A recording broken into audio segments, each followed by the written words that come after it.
Hello student, welcome to my channel sermon lecturer. आज का ये वीडियो क्लास 10 सामाजिक विज्ञान, जितने भी स्टूडेंट 2023 बोर्ड एग्जाम में 3 मार्च को पेपर देने वाले हैं सामाजिक विज्ञान का, आज का ये वीडियो लास्ट तक जरूर देखना। इसमें हम लोग सामाजिक विज्ञान के सभी इंपॉर्टेंट क्वेश्चंस को देखेंगे। अगर आपने इस वीडियो को लास्ट तक देखा तो आपका 70 नंबर पक्का हो जाएगा, क्योंकि इसमें हम लोग सामाजिक विज्ञान के सभी ऑब्जेक्टिव क्वेश्चंस देखेंगे एंड लघु उत्तरीय प्रश्न भी हैं एंड दीर्घ उत्तरीय प्रश्न भी हैं। अगर आपने ये सारा पढ़ लिया तो आपके बोर्ड एग्जाम में यही 100% ही आएंगे। ठीक है, इससे बाहर आपके बोर्ड एग्जाम में कुछ नहीं आएगा। आपको ये पढ़ के ही जाना है, 100% फिक्स है कि आएगा, क्योंकि सामाजिक विज्ञान में जो होते हैं रिपीटेड क्वेश्चन होते हैं, वही क्वेश्चन आते हैं जो बोर्ड एग्जाम के लिए वेरी इंपॉर्टेंट है। तो इस वीडियो में मैंने आपको सारे क्वेश्चन बताया है। 3 मार्च को आप लोगों का सामाजिक विज्ञान का पेपर है। ये क्वेश्चन जल्दी से पढ़ लो और जाओ, बोर्ड एग्जाम में जरूर आएगा। छाप कराना छोड़कर मत आना। ठीक है, तो इस वीडियो को लाइक जरूर कर देना, शेयर जरूर कर देना, अगर चैनल पे नया तो सब्सक्राइब भी कर देना। सबसे पहले हम लोग शुरू करते हैं ऑब्जेक्टिव क्वेश्चन से।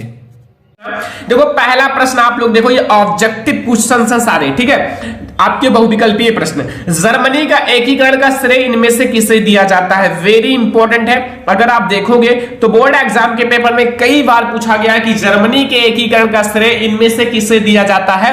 ऑप्शन नंबर का है ऑटो वन बिस्मार्क को, खा है विलियम प्रथम, गा है हिटलर एंड घा है मैत्सनी।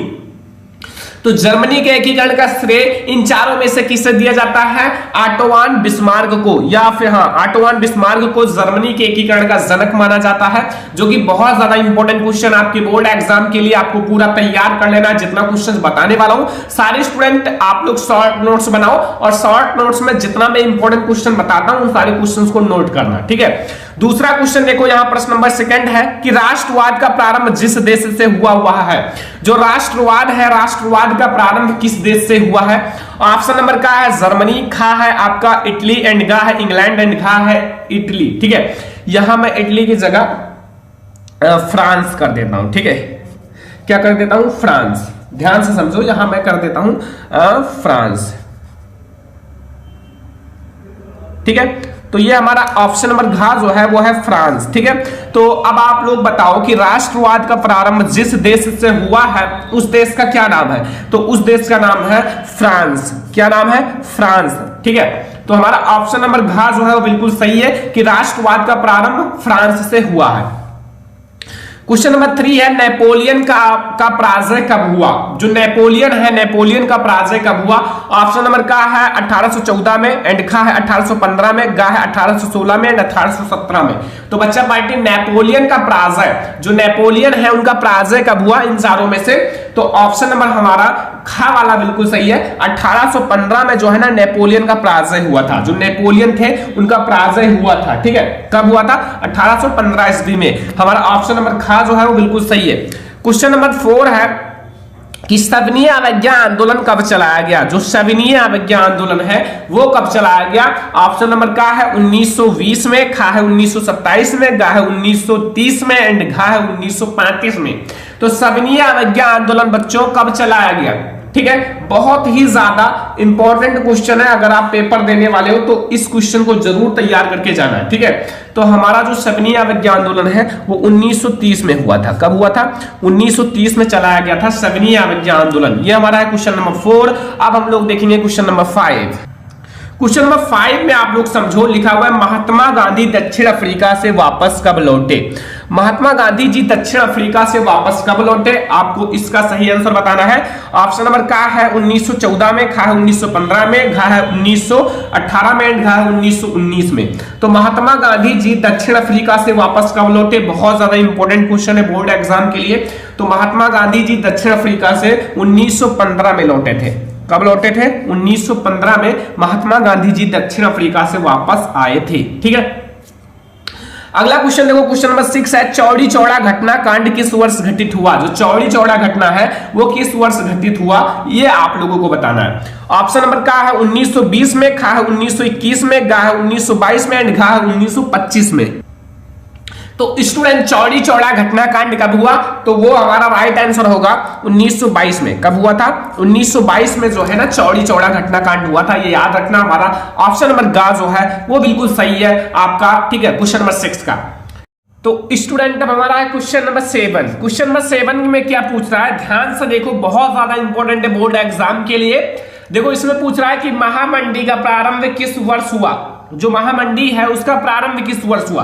देखो महामंडी आपके बोर्ड एग्जाम के बहुत ज्यादा इंपॉर्टेंट है। महामंडी का कारण भी आपके बोर्ड एग्जाम में पूछा जाता है, मतलब बोर्ड एग्जाम के लिए मोस्ट इंपॉर्टेंट है। ऑप्शन नंबर का है 1919 में, का है 1924 में, का है 1929 में एंड का है 1934 में।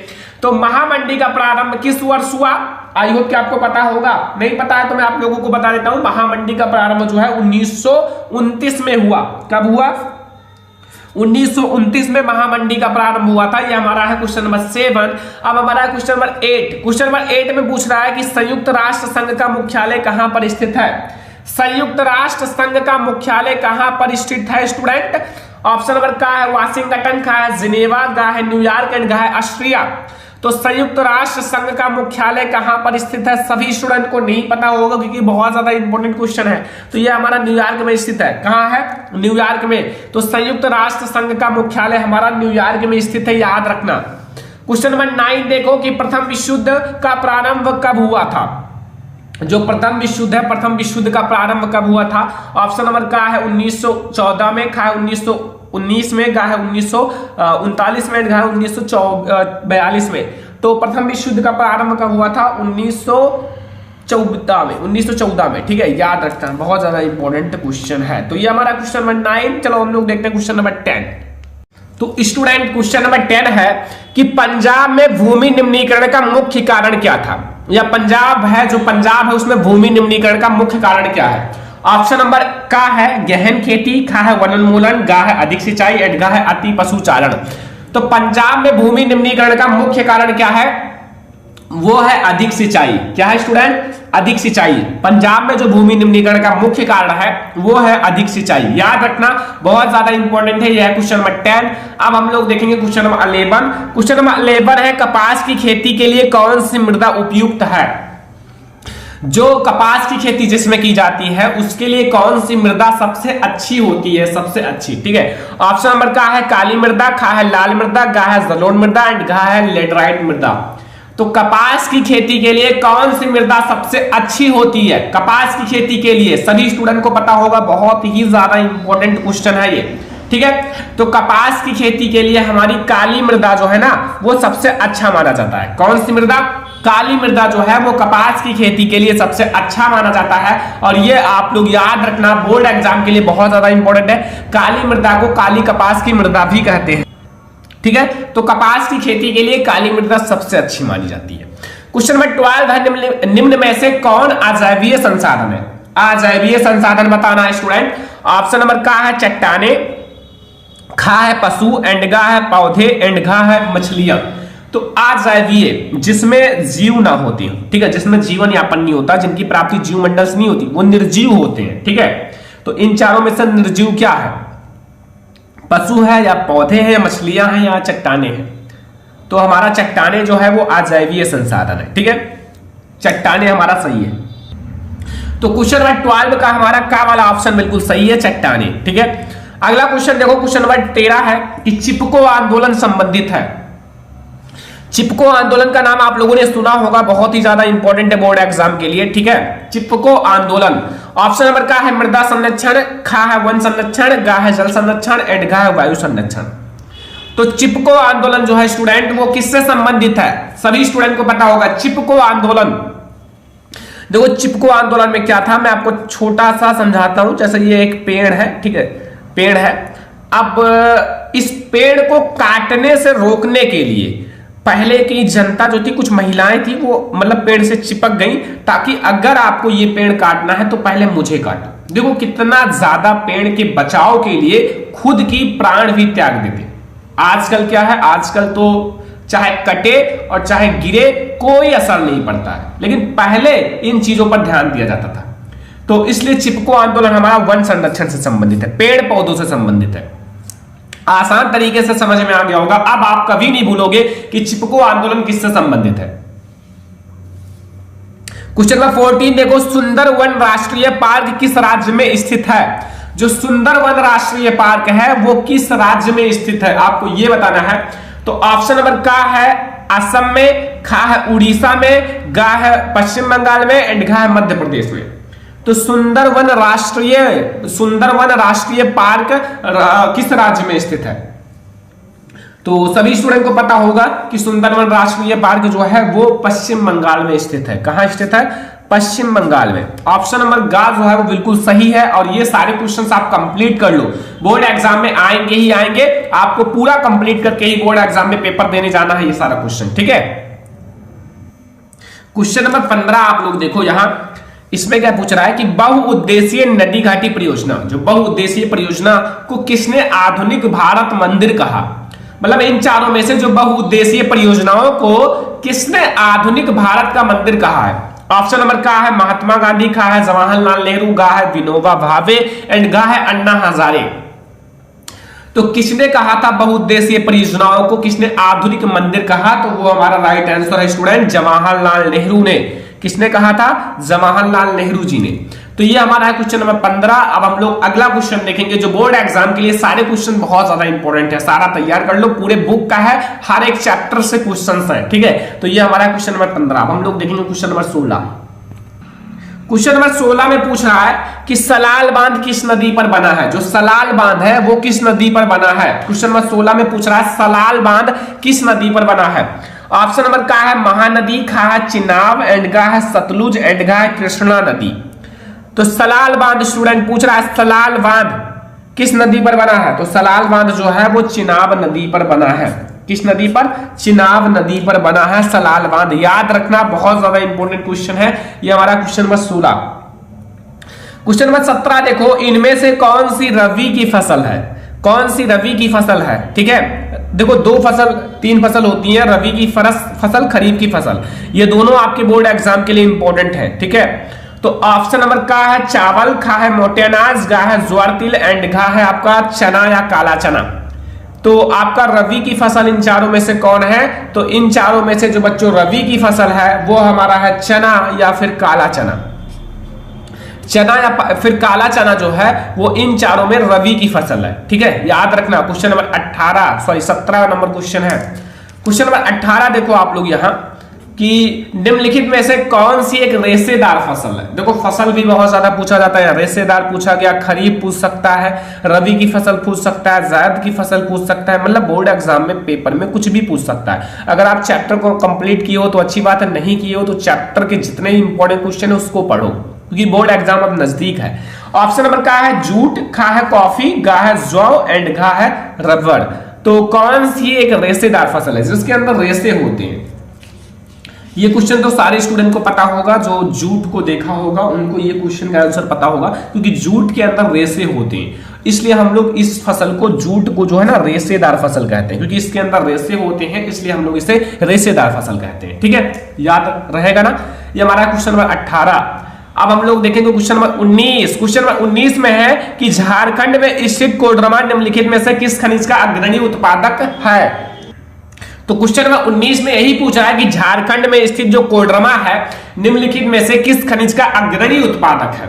ऑप्शन नंबर का है बॉक्साइट का, खा है अर्वरक का, गा है लौह अयस्क का एंड गा है तांबा का।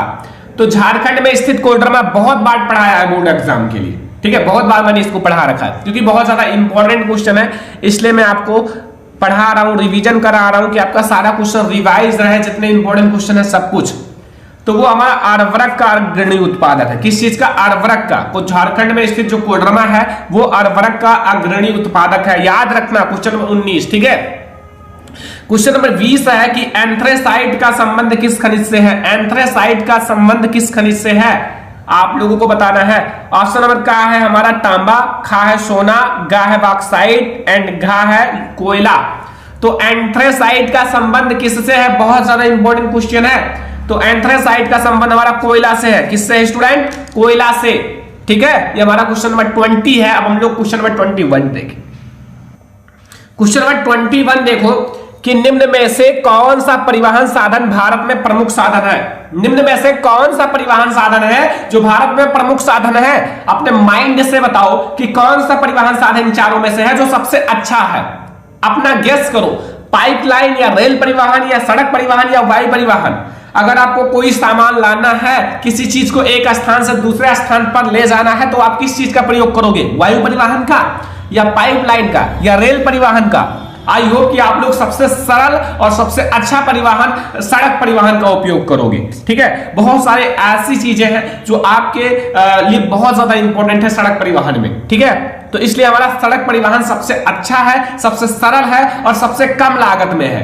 ठीक है, सबसे कम लागत में हम इसे कर सकते हैं, तो ये हमारा सड़क परिवहन अच्छा है और इंपॉर्टेंट है। ठीक है, क्वेश्चन नंबर 22 है कि निम्नलिखित में से किस वस्तु का निर्यातक भारत नहीं है? इन चारों में से किस वस्तु का निर्यातक भारत नहीं है? ऑप्शन नंबर का है कॉफी, खा है उर्वरक, गा है तंबाकू एंड घा है चाय।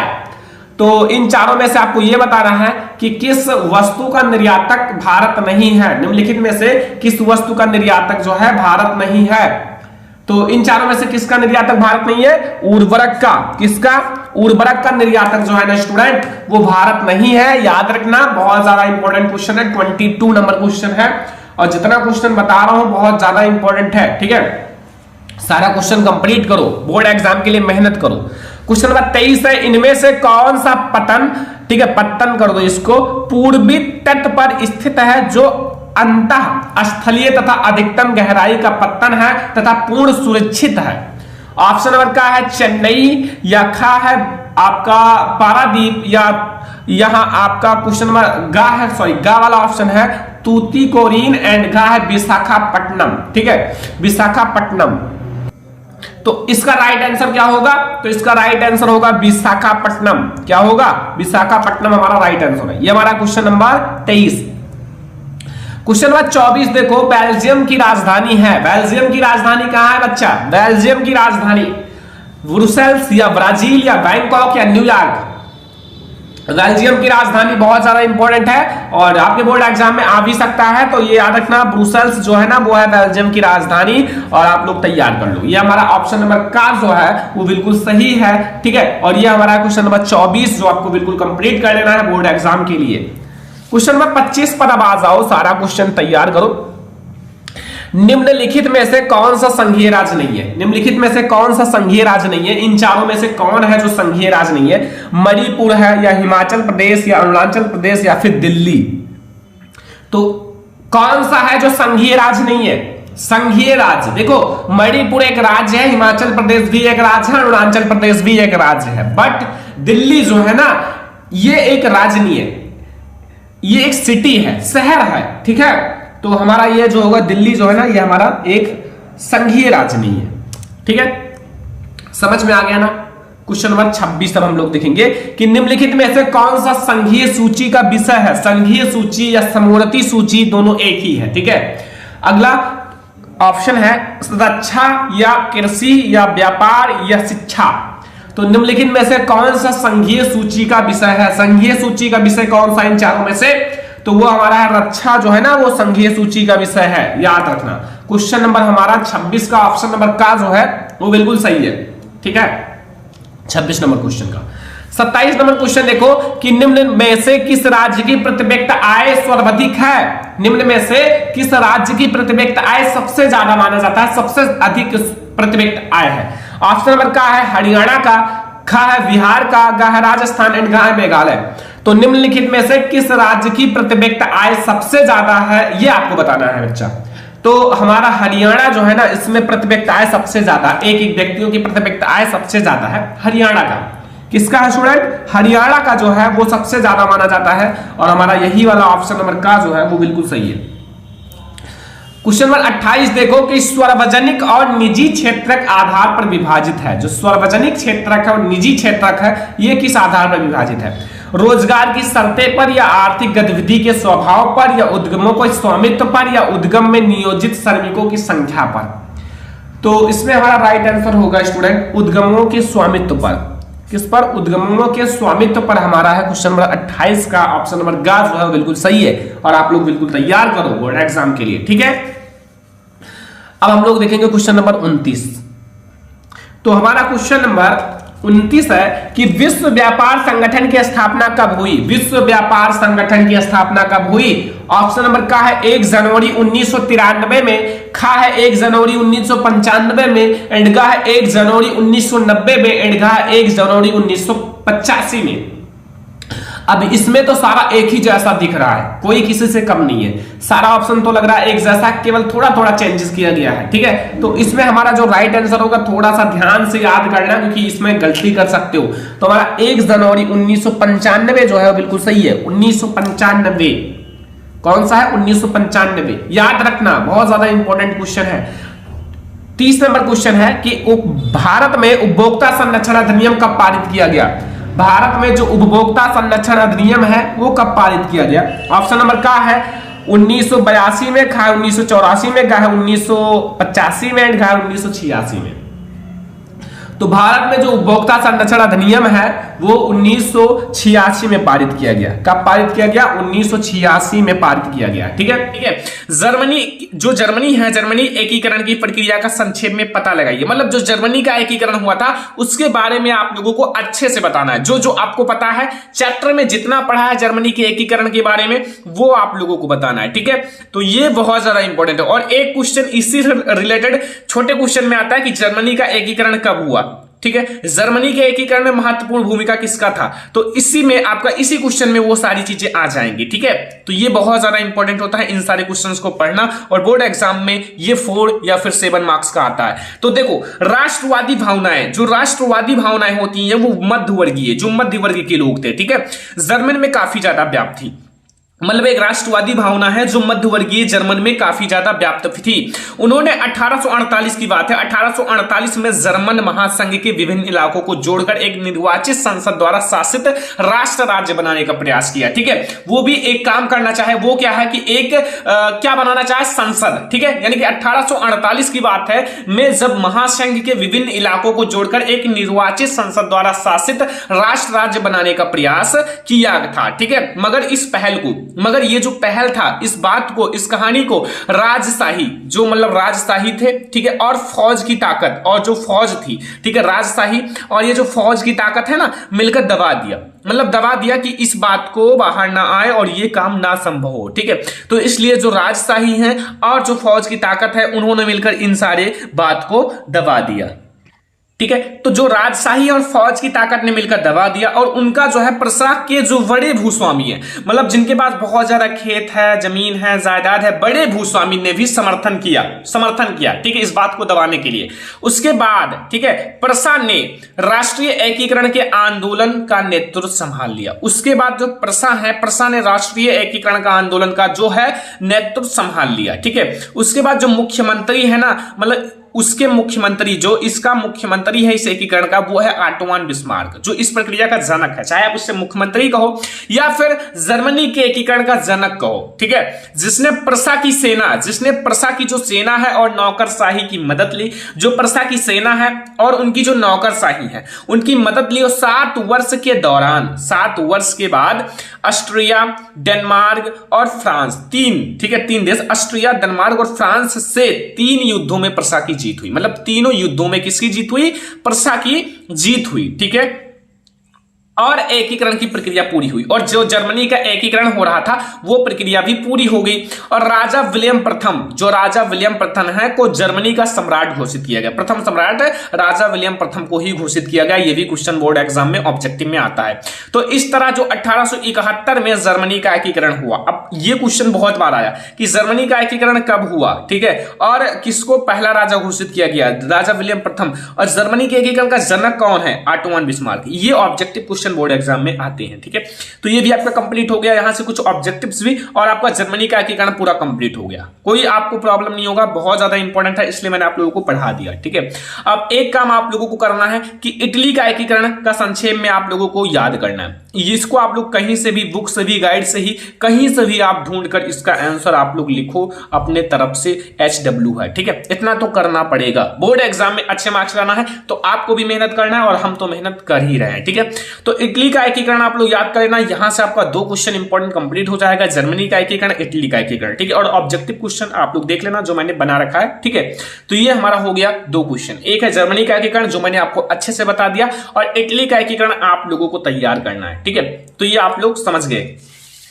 अगला क्वेश्चन देखो, यहां ये क्वेश्चन देख लो, बहुत ज्यादा इंपॉर्टेंट है। लिखा हुआ रॉलेट एक्ट क्या था? जो रॉलेट एक्ट था वो क्या था और उसका विरोध कैसे किया गया? मतलब जो रॉलेट एक्ट है उसका विरोध किया गया, तो उसका विरोध कैसे किया गया और उसका परिणाम क्या हुआ, मतलब रिजल्ट क्या मिला, ठीक है। रिजल्ट बताना है, परिणाम क्या निकला।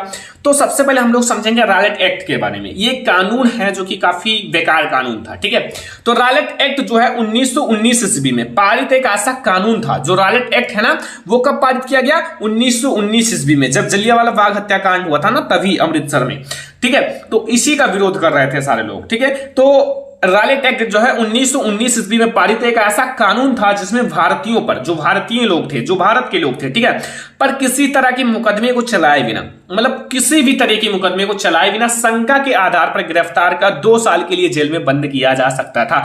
ये देखो कितना गंदा कानून था कि मतलब शंका के आधार पर, अगर इस भारतीय पर शंका है तो उन्हें गिरफ्तार कर लिया जाता था और 2 साल के लिए जेल में बंद कर दिया जाता था। ना कोई मुकदमा, ना कुछ, केवल शंका के आधार पर गिरफ्तार कर लिया जाता था। ये था भारतीयों के लिए कानून, ठीक है, जब अपना देश गुलाम था तब की ये बात है।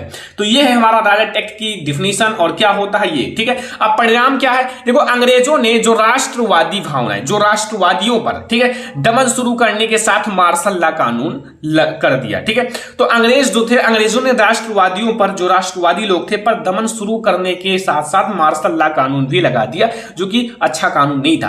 और 13 अप्रैल को जलियांवाला बाग हत्याकांड हुआ। अब इसका परिणाम क्या निकला? इसका परिणाम निकला कि 13 अप्रैल को क्या हुआ? जलियांवाला बाग हत्याकांड हुआ, जो कि बहुत खतरनाक कांड था। बहुत सारे लोग उसमें मारे गए, बहुत सारे लोग घायल हो गए, ठीक है, बहुत सारे सेना मारी गई, तो बहुत खतरनाक ये था। विरोध क्या है? विरोध में आप लोग लिख सकते हो कि मतलब इसका विरोध करने के लिए विभिन्न शहरों में रैली जुलूसों का आयोजन किया गया। मतलब जो विभिन्न शहर थे वहां रैली निकाला गया, जुलूसों का आयोजन किया गया, ठीक है। एंड कई शहरों में दुकानदार ने दुकान को बंद करके अपना विरोध जताया। मतलब कई ऐसे शहर थे जहां जो दुकानदार थे उन्होंने दुकान बंद करके अपना विरोध जताया कि इस कानून को बंद करना चाहिए, ये कानून अच्छा नहीं है। तो ये है विरोध, ये है परिणाम, ये है रॉलेट एक्ट। तो ये क्वेश्चन आप लोगों को समझ में आ गया कि रॉलेट एक्ट क्या है, उसका विरोध कैसा किया गया और इसका परिणाम क्या निकला। ये क्वेश्चन बहुत ज्यादा इंपॉर्टेंट है, इसलिए मैंने आप लोगों को बता दिया, लिख भी दिया कि इंपॉर्टेंट है। तो आप लोग रिपीट कर लेना, नोट कर लेना, याद कर लेना, ठीक है। एक टॉपर बनना है तो नोट्स बनाओ, एक अच्छा सा नोट्स बनाओ, क्योंकि नोट्स के बिना आप अभी याद हो जाएगा लेकिन बोर्ड एग्जाम जब नजदीक आएगा तो आप रिवीजन नहीं कर पाओगे। एक शॉर्ट नोट्स बनाओ जहां सारा इंपॉर्टेंट क्वेश्चन लिख लिख कर आप बोर्ड एग्जाम जब आए तो उसको आप याद करो, ठीक है, पढ़ लो एक बार। देखो क्वेश्चन नंबर 3 में मैं आपको एक बहुत ज्यादा इंपॉर्टेंट क्वेश्चन बता रहा हूं, एनसीईआरटी का मोस्ट इंपॉर्टेंट क्वेश्चन है, ठीक है। लिखा हुआ है सत्याग्रह के विचार का क्या मतलब है? सत्याग्रह का मतलब क्या है? सत्याग्रह, ठीक है। सत्याग्रह का मतलब है, सत्य का मतलब होता है सत्य और यहां आग्रह हो जाता है, सत्य की तरफ आग्रह होना। गांधी जी की यही कहना है कि सत्य की तरफ आग्रह होना। मान लो अगर कोई चीज है, कोई आंदोलन है, कोई आक्रमण है, कोई झगड़ा है, उसको अगर सत्य के द्वारा खत्म कर दिया जाए, कोई झगड़ा अगर हो रहा है तो उसको अगर सत्य के द्वारा खत्म कर दिया जाए तो अच्छा है। उसको झगड़े करने से अच्छा नहीं है कि उसमें मारपीट हो, सब कुछ, ये अच्छा नहीं है। यही कहना था सत्याग्रह विचार में, ठीक है। तो देखो सत्याग्रह के विचार का मूल आधार क्या है? सत्य की शक्ति पर आग्रह तथा सत्य की खोज करना है, ठीक है। जो सत्य है, सत्य में दम है, ठीक है। अगर आप सच्चे हो, सच्चाई पर चलते हो तो आप एक ना एक दिन जरूर सफल होगे। तो वही कहा गया है कि सत्याग्रह के विचारों का मतलब का आधार है, मूल आधार है सत्य की शक्ति, यानी कि सत्य की शक्ति पर या फिर सत्य की तरफ आग्रह की खोज करना, ठीक है। गांधी जी के इसके प्रबल समर्थक थे, गांधी जी इसके प्रबल समर्थक थे कि सत्य की तरफ सबको अग्रसर होना चाहिए, ठीक है। उन्होंने इसकी व्याख्या इस प्रकार से की है, उन्होंने इसकी व्याख्या किस प्रकार से की है वो मैं आप लोगों को बता देता हूं, ठीक है।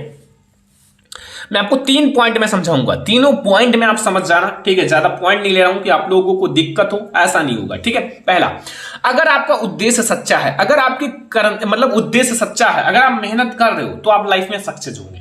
ध्यान से समझना, कुछ लोग दिखावे के लिए मेहनत करते हैं और कुछ लोग जी जान लगाकर मेहनत करते हैं। तो वो अगर आप अच्छे से, आपका उद्देश्य सच्चा है, आप अच्छे से मेहनत कर रहे हो, तो ऐसा कोई भी नहीं लिखा है कि आप सक्सेस नहीं होंगे, सक्सेस होंगे। तो वही चीज है कि अगर आपका उद्देश्य सच्चा है, यदि आपका संघर्ष अन्याय के खिलाफ है, अगर आपका संघर्ष किसके, अन्याय के खिलाफ है, ठीक है, आप न्याय की तरफ जा रहे हो, तो उत्पीड़न से मुकाबला करने के लिए उसको किसी शारीरिक बल की आवश्यकता नहीं है। अगर आप सच्चे हो तो आपको कोई शारीरिक बल की आवश्यकता नहीं है कि आपको झगड़ा करना पड़े, शारीरिक बल होना चाहिए, ये सब कोई आवश्यकता नहीं है। अगर आप सच्चे हो तो आपकी जीत होगी, ठीक है। एंड दूसरा पॉइंट है कि प्रतिशोध की भावना या आक्रामकता का सहारा लिए बिना सत्याग्रही केवल अहिंसा के सहारे भी संघर्ष में सफल हो जाते हैं। प्रतिशोध की भावना, जलन या फिर आक्रामकता या फिर झगड़ा करना, आक्रमण करना का सहारा लिए बिना, आप इन सब का सहारा लिए बिना आप सत्य के बल पर, सत्य की अहिंसा के बल पर आप संघर्ष में सफल हो सकते हो, आप सफल होंगे, ठीक है। यह है सत्य की शक्ति। तीसरा पॉइंट है, इस संघर्ष में अंततः सत्य की ही जीत होती है। इस संघर्ष में अंततः सत्य की ही जीत होती है। और गांधी जी का अटूट विश्वास था कि अहिंसा का धर्म सभी भारतीयों को एकता के सूत्र में बांध सकता है। अहिंसा का धर्म ऐसा है जो सभी भारतीयों को एक सूत्र में बांध सकता है। यह है आपका सत्य की शक्ति, यानी कि सत्याग्रह का मतलब। ये 3 पॉइंट आप लिख देना, बोर्ड एग्जाम में आपका एग्जामिनर एक भी नंबर नहीं काटेगा। अगर आप सही से लिख रहे हो तो भले ही छोटा लिख रहे हो, एग्जामिनर को समझ में आए तो वही एग्जामिनर सोचता है कि ऐसा ही होना चाहिए, ठीक है। तो ऐसा लिखो कि एग्जामिनर के दिल को छू जाए। तो ये हमारा है सत्याग्रह का मतलब। अगला क्वेश्चन देखो, जैव और अजैव संसाधन क्या होते हैं? जैव और अजैव संसाधन क्या होते हैं? एक बहुत ज्यादा इंपॉर्टेंट एक इजी सा क्वेश्चन। अगर आपको नहीं समझ में आ रहा तो अभी आपको चुटकियों में समझ में आ जाएगा, ठीक है। जैव का मतलब होता है जिसमें जीवन यापन होता है, जिसमें जीव होते हैं। अजैव का मतलब होता है जो निर्जीव होते हैं, जिसमें जीव नहीं होता है, वो होता है जैव और अजैव संसाधन। अब तो आप खुद से लिख सकते हो, कुछ उदाहरण के द्वारा मैं आपको समझाऊंगा। सबसे पहले मैं आपको जैव के बारे में समझा देता हूं, जैव संसाधन के बारे में।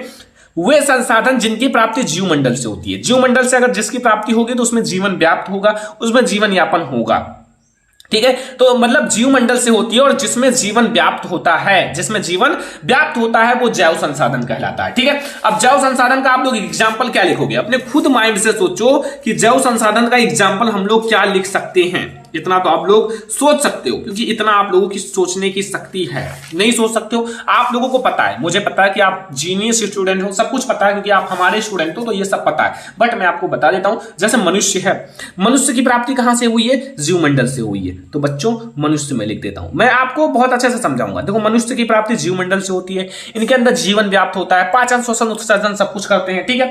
तो मनुष्य हो गया, मैं छोटा छोटा ले रहा हूं। और वनस्पति जगत देखो, भले ही इसमें मतलब आपका इनकी भी प्राप्ति कहां से हुई है? वनस्पति जगत की प्राप्ति कहां से हुई है? जीवमंडल से हुई है। तो ये भी हमारा क्या है? जैव संसाधन है। और भी मैं आपको बता दूं, जैसे आपका प्राणी जगत है, तो ज्यादा मैं नहीं लूंगा कि आप लोगों को बोरिंग महसूस हो, ठीक है। ऐसा पढ़ो, ठीक है, कि आप लोगों को अच्छा लगे। अब इससे ज्यादा एग्जाम्पल कहीं नहीं है, आप और बहुत सारा लिख सकते हो, पशु हैं, जानवर हैं, सब कुछ, बट ये एक अच्छा सा एग्जाम्पल है, ठीक है। तो ये हमारा जैव संसाधन। अब हम लोग समझेंगे अजैव संसाधन के बारे में। देखो, अजैव संसाधन का समझने से पहले देखो, जैव तो समझ में आ गया तो अजैव भी समझ में आ ही जाएगा।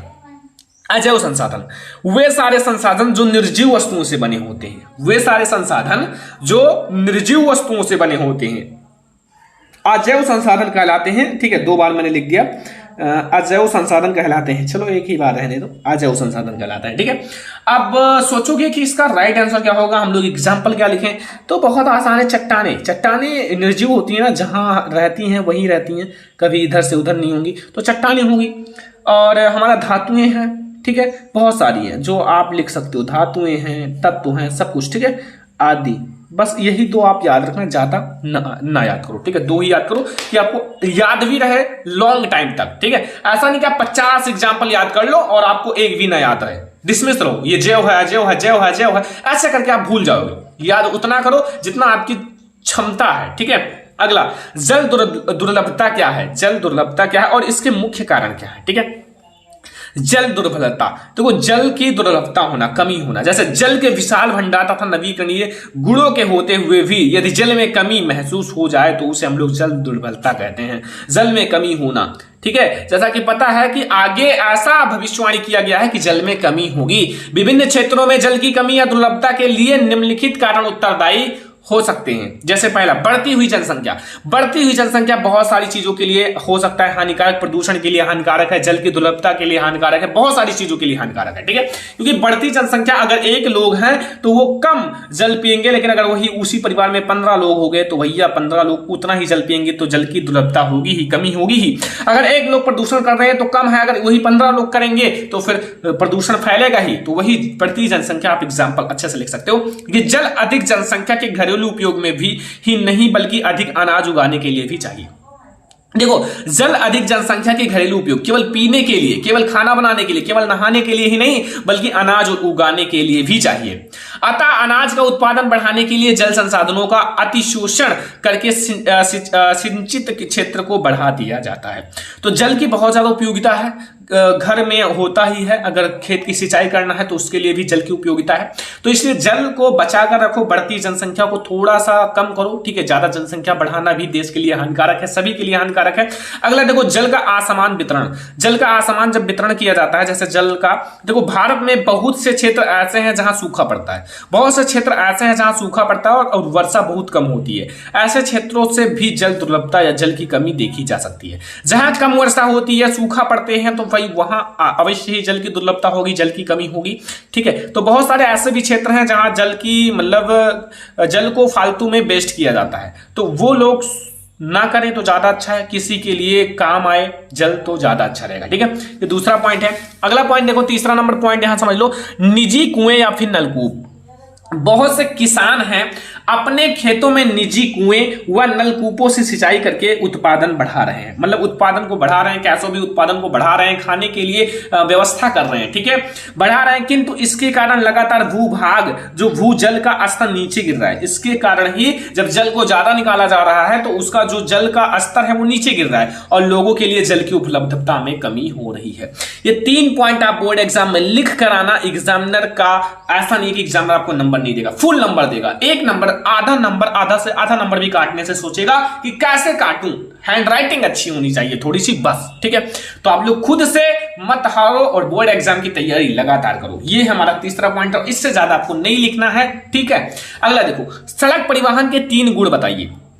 जो सड़क परिवहन है उनके 3 गुण बताना है। सड़क परिवहन के 3 नहीं, आप बहुत सारे गुण बता सकते हो। ठीक है, मैं आपको 3 गुण बता रहा हूं, लेकिन आप लोग सड़क परिवहन के बहुत सारे गुण बता सकते हो। ठीक है, तो 3 गुण कौन कौन से हैं वो मैं आप लोगों को बता देता हूं। ठीक है, तीनों गुण मैं आप लोगों को बताऊंगा एक एक करके। देखो, पहला, भारत जो है विश्व के सर्वाधिक सड़क जाल वाले देशों में से एक है। ये कोई गुण नहीं है, मैं आपको थोड़ा सा इनके बारे में बता रहा हूं। ठीक है, और सड़क परिवहन के 3 गुण निम्नलिखित हैं।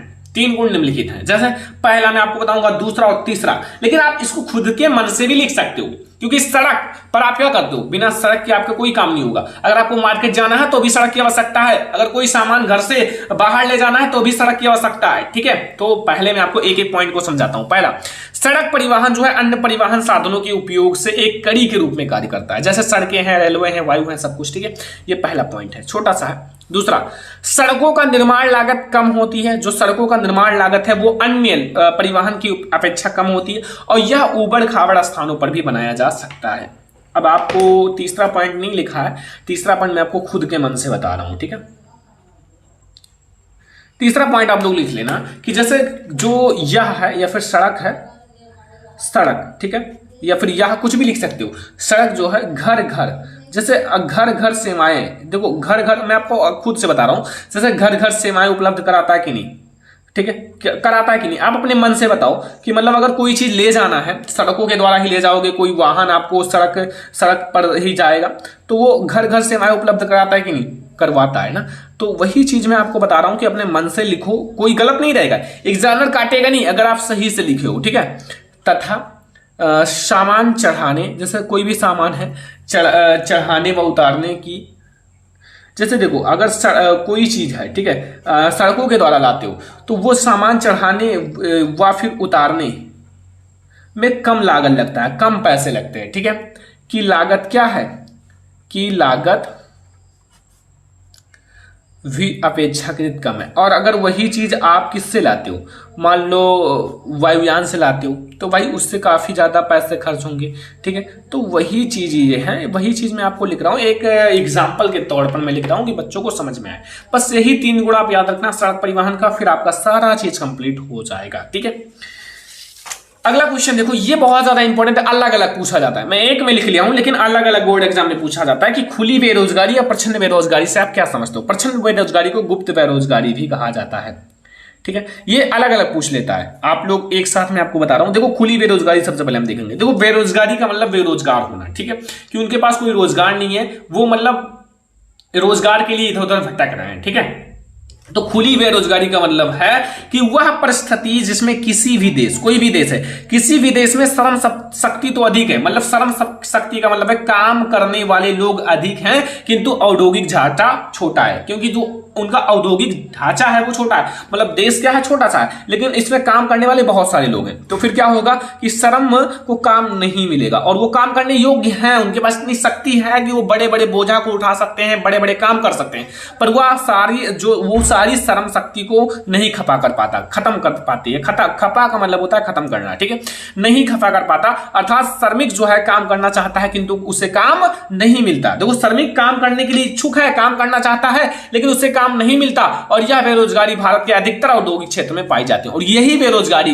भारत के बहुत सारे क्षेत्र में पाई जाती है। ये खुली बेरोजगारी जो दिखाई देती है कि इतने सारे लोग बेरोजगार टहल रहे हैं, इनके पास कोई काम नहीं है, मिल ही नहीं रहा है। काम वो करने के लिए इच्छुक हैं, बट उनके पास कोई काम मिल ही नहीं रहा है, क्योंकि उनका औद्योगिक ढांचा छोटा है। जो सिलेक्ट हैं वो सिलेक्ट हैं, जो नहीं सिलेक्ट हो रहे हैं उनको बाहर कर देते हैं। ठीक है, अब गुप्त बेरोजगारी देखो, ये भी एक बेरोजगारी ही, बेरोजगार हैं बट वो लग रहा है कि काम कर रहे हैं। जैसे वह परिस्थिति, जैसे बहुत सारे स्टूडेंट ऐसे होते हैं ना कि किताब खोलकर बैठ जाएंगे, लग रहा है पढ़ रहे हैं, लेकिन वो पढ़ नहीं रहे, वो बेरोजगार हैं, उनका पढ़ने की इच्छा नहीं है, लेकिन किताब खोलकर बैठे, लगता है 10-10 घंटे पढ़ते ही रहते हैं, और अंदर क्या करेंगे, दिमाग में कुछ दूसरा चल रहा है। वही चीज है गुप्त बेरोजगारी। जैसे देखो, वह परिस्थिति जिसमें व्यक्ति काम में लगे हुए हैं, दिखाई दे रहे हैं, किंतु वास्तव में वो बेरोजगार है। जैसे भूमि के किसी टुकड़े पर 8 लोग काम कर रहे हैं, मतलब एक छोटा सा टुकड़ा है, उस पर 8 लोग काम कर रहे हैं, किंतु वास्तव में उत्पादन उतना ही हो रहा है जितना 5 लोगों के काम करने से होता है। मतलब उत्पादन उतना ही हो रहा है जितना 5 लोगों के काम करने से होता है। ये काम 5 लोग भी कर सकते हैं, मतलब 3 लोग फालतू भिड़े हुए हैं, वो बेरोजगार हैं। ठीक है, तो लोगों के काम करने से होता है, ये हमारा प्रच्छन्न या गुप्त बेरोजगारी कहलाता है। ये दिखाई नहीं देता बट बेरोजगार होते हैं। ठीक है, तो आज हमने वो क्वेश्चंस देखे जो बोर्ड एग्जाम के लिए सबसे ज्यादा इंपॉर्टेंट है। आई होप कि आपको ये वीडियो बहुत ज्यादा पसंद आया होगा, और भी क्वेश्चंस हम लोग अगले वीडियो में देखेंगे। थोड़ा थोड़ा पढ़ो, अच्छे से पढ़ो। ठीक है, ये हमारा सोशल साइंस का बहुत ज्यादा इंपॉर्टेंट वीडियो। आई होप कि आपको बहुत ज्यादा पसंद आया होगा। पसंद आया हो जम के लाइक कर दो, शेयर कर दो, अगर चैनल बना तो सब्सक्राइब कर देना, एक शेयर अपने फ्रेंड्स के साथ जरूर करना ताकि वो भी वीडियो देख सकें। ठीक है, ऐसे करके हम लोग हर एक स्टूडेंट से कनेक्ट हो जाएंगे। तो चलो, चैनल को सब्सक्राइब कर लो। चलो, फिर मिलता है नेक्स्ट इंपॉर्टेंट वीडियो में, तब तक के लिए धन्यवाद।